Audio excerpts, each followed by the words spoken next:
ನೋಡಿ ವೀಕ್ಷಕರೇ, ಈ ಒಂದು ಕೆರೆ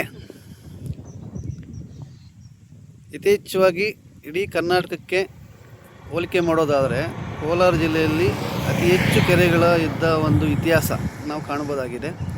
ವಿಶೇಷವಾಗಿ ಇದು ನಮ್ಮ ಅರಬಿಕೊತ್ನೂರು ಗ್ರಾಮದಿಂದ ಸ್ವಲ್ಪ ಮುಂದೆ ದೊಡ್ಡ ಏರು ಆ ಕಡೆ ಹೋದಾಗ ಕಾಣುವ ಒಂದು ಕೆರೆ. ಈ ಒಂದು ನೋಡಿ ಬೆಟ್ಟದ ತಪ್ಪಲಿನಲ್ಲಿ ಈ ಒಂದು ಕೆರೆ ಇದೆ. ನೋಡಿ ನೀರು ನೋಡಿ ಎಷ್ಟೊಂದು, may be K C valley water ಸಹ ಈ ಕೆರೆಗೆ ಬರ್ಬೋದು. ಬಟ್ ಆದರೂ ಕೂಡ ನೀರು ಇಷ್ಟೊಂದು ನೈಜತೆ ಕಾಪಾಡಿಕೊಂಡಿದೆ ಅಂದರೆ ಇದಕ್ಕೆ ಮೂಲ ಮಳೆ ನೀರು.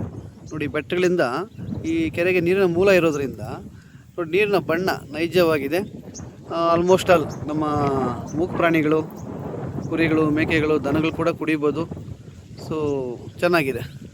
ಭತ್ತ ರಾಗಿ ಬೆಳೆಯೋರಿದ್ದು ಬಾವಿಗಳಲ್ಲಿ ಏನಾದ್ರು ನೀರು ಅದನ್ನು ಶೇಖರಣೆ ಆದರೆ ಈ ನೀರಿನಿಂದ ಅದರ ರೀತಿ ಡೈರೆಕ್ಟಾಗಿ ನೀರನ್ನು ಕೂಡ ಬಳಸ್ಕೊಳ್ಬೋದು. ಬಟ್ ಆದರೆ ನಮ್ಮ ಕೆ ಸಿ ವ್ಯಾಲಿ ತಂದಿರೋ ಉದ್ದೇಶ ಈ ನಮ್ಮ ಕೋಲಾರ, ಚಿಕ್ಕಬಳ್ಳಾಪುರ ಈ ನಾವು ಅವಿಭಜಿತ ಜಿಲ್ಲೆಗಳಲ್ಲಿ ಅಂತರ್ಜಲ ಮಟ್ಟ ವೃದ್ಧಿ ಆಗಲಿ ಅನ್ನೋ ಕಾರಣಕ್ಕಾಗಿ. ಬಟ್ ಈ ಕೆರೆಯಲ್ಲಿ ನೀರಿನ ಮೂಲ ಇರೋದ್ರಿಂದ ಕೆರೆಗೆ ನೀರು ತನ್ನ ನೈಜ ಬಣ್ಣವನ್ನು ಕಾಪಾಡ್ಕೊಂಡಿದೆ ಅಲ್ವಾ. ನೋಡಿ ಎಷ್ಟು ಚೆನ್ನಾಗಿದೆ ನೀರು, ತಾವರೆ ಹೂವು ಎಲ್ಲ ಇದೆ ನೀರಲ್ಲಿ. ಬೇರೆ ಕೆರೆಗಳಿಗೆ ಹೋಲಿಸ್ಕೊಂಡ್ರೆ ಈ ಬೆಟ್ಟದ ಒಂದು ವಿಶೇಷತೆ ಏನಪ್ಪ ಅಂತಂದರೆ ಈ ಕೆರೆಯ ಒಂದು ನೀರಿನ ವಿಶೇಷತೆ ನೀರಿನ ಮೂಲ ಇರೋದ್ರಿಂದ ನೀರಿನ ನೈಜ ಬಣ್ಣ ಮತ್ತು ನೈಜ ಸ್ಮೆಲ್ ನಾವೇನು ಕರಿತೀವಿ ವಾಸನೆ, ಬೇರೆ ಕಡೆ ಹೋದರೆ ಸ್ವಲ್ಪ ವಾಸನೆ ಬರುತ್ತೆ. ದಯವಿಟ್ಟು ನಾವು ಹೇಳೋದಿಷ್ಟೇ, ನಮ್ಮ ಜಿಲ್ಲಾಡಳಿತ ಮತ್ತು ಕೆ ಸಿ ವ್ಯಾಲಿ ಪ್ರಾಧಿಕಾರ ಏನಿದೆ ದಯವಿಟ್ಟು ನೀರನ್ನು ಮತ್ತಷ್ಟು ಶುದ್ಧೀಕರಣಗೊಳಿಸಿ ದಯವಿಟ್ಟು ಎಲ್ಲ ಕೆರೆಗಳಿಗೆ ಹರಿಸಿ. ನೋಡಿ ಈ ರೀತಿ ಒಂದು ನೈಜ ನೀರನ್ನು ನಾವು ಕಾಣ್ಬೋದು. ನೋಡಿ ಈ ನೀರಿಗೆ ಸ್ವಲ್ಪ ನೀರಿನ ಮೂಲ ಜಾಸ್ತಿ ಇರೋದ್ರಿಂದ ಬೆಟ್ಟಗಳಿಂದ ನೈಜತೆ ಕಾಪಾಡಿಕೊಂಡಿದೆ ನೀರು. ಎಲ್ಲ ಕೆರೆಗಳಲ್ಲೂ ಇದೇ ರೀತಿ ಇದ್ದರೆ ನಮ್ಮ ರೈತ ಬಾಂಧವರು, ಈ ದನ ಕರುಗಳು, ಮೂಕ ಪ್ರಾಣಿಗಳು, ನೋಡಿ ಬೆಟ್ಟಗಳಿಂದ ಪ್ರಾಣಿಗಳು ನೋಡಿ ಇಲ್ಲಿ ಬೆಟ್ಟದ ತಪ್ಪಲು ಅಂತ ಹೇಳ್ಬೋದು. ಇಲ್ಲಿ ನೋಡಿ ಯಥೇಚ್ಛವಾಗಿ ಬೆಟ್ಟಗಳು ಕಾಣಿಸ್ತವೆ ಈ ಭಾಗದಲ್ಲಿ. ಇಲ್ಲಿ ನೀರಿನ ಮೂಲ ಇದೆ. ಬಟ್ ಎಲ್ಲ ಕೆರೆಗಳಿಗೂ ಇದೇ ರೀತಿ ನೀರಿನ ಮೂಲ ಇರೋದಿಲ್ವಲ್ಲ. ಆಲ್ಮೋಸ್ಟ್ ಆಲ್ ನಾವು ಕೆ ಸಿ ವ್ಯಾಲಿ ನೀರನ್ನೇ ಡಿಪೆಂಡ್ ಆಗಿರ್ತೀವಿ, ಅವಲಂಬಿಸಿರ್ತೀವಿ. ಅದು ಒಳ್ಳೆಯ ಯೋಜನೆ, ಉತ್ತಮ ಯೋಜನೆ. ರಾಜಕೀಯವಾಗಿ ಯಾರು ಟೀಕೆ ಟಿಪ್ಪಣಿ ನೂರಿರಲಿ, ಆದರೆ ಆ ನೀರು ಬಂದಾಗಿಂದ ನಮ್ಮ ಒಂದು ಅಂತರ್ಜಲ ಮಟ್ಟ ವೃದ್ಧಿಯಾಗಿದೆ ಎಲ್ಲ ಒಂದು ಪ್ರದೇಶದಲ್ಲಿ, ಕೋಲಾರ, ಚಿಕ್ಕಬಳ್ಳಾಪುರ ಭಾಗದಲ್ಲಿ.